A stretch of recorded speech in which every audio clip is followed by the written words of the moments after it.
后来继续来看民众党现任8个不分区的立委，伫个就任进程，拢已经写好着辞职书，讲会遵照党内的2年条款。民众党会伫个2026年全部讲话一批新的立委，由排名第9到第16名的人选补起嚟。也毋过最近民众党内有未少的声音，讲无应该安尼换。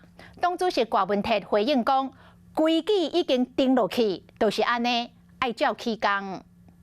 2024大选，民众党摕到8席不分区立委，争做国会第3大党。民众党主席郭文哲伫咧选前提出2年条款，即马所传出党内有无同的意见。民众党是个多元的政党，我们也不是北韩，不容许人家提意见。最近确实有没有就是认为这样子好像也不宜全换？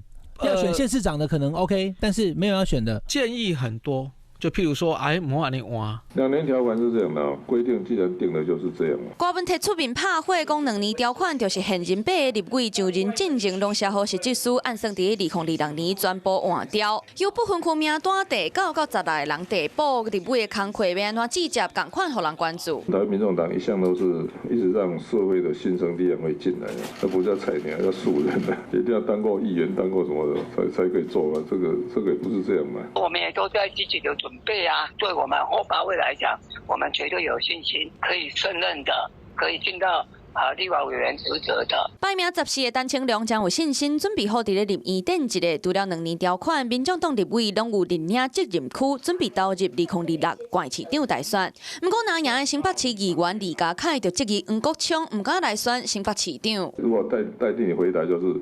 这种无意的问题，我不需要回答。牵涉到2年了后县市长大选，那白立的竞合关系，郭文哲亲身为2年条款来定调，想要让相关的争议卖愈烧愈大坑。